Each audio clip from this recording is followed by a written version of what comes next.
Merci. Monsieur Gérard. Merci, Monsieur le Président.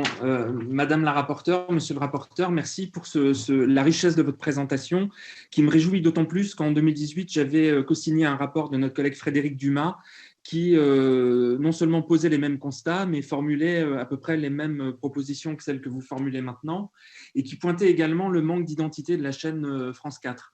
En fait, quand on regarde un peu la programmation de France 4, on voit bien qu'il y avait effectivement des créneaux qui étaient des créneaux dédiés à la jeunesse, et puis qu'en deuxième partie de soirée ou au-delà de 20 heures, souvent on assistait à une espèce de remplissage qui permettait de recycler des productions de France Télé et qui sans doute diminuait significativement le budget que vous avez évoqué tout à l'heure.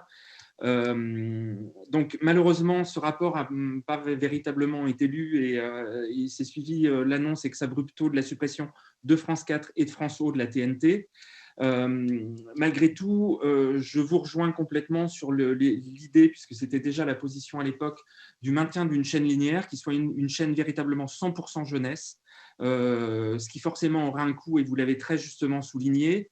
Et vous avez évoqué alors, on a notamment des filières d'excellence dans les Outre-mer. Je pense à la filière d'animation à La Réunion, à des productions comme Cut, qui étaient des productions jeunesse diffusées sur France O, qui trouveraient tout à fait leur place dans ce type de programme et qui permettraient de nourrir à la fois la diversité des représentations, mais aussi de remplir les exigences du contrat, du pacte de visibilité des Outre-mer.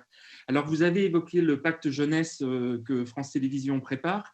Alors, pour avoir beaucoup suivi, préparé, accompagné le déploiement du pacte de visibilité des Outre-mer, je dois vous avouer mon scepticisme par rapport à un dispositif similaire Merci. sur les programmes jeunesse de manière à irradier l'ensemble des chaînes généralistes. Et je voudrais avoir votre intime conviction ou votre avis personnel suite à votre travail et à toutes les auditions que vous avez menées sur la faisabilité et la viabilité d'un tel pacte versus le maintien d'une chaîne linéaire. Merci. Merci.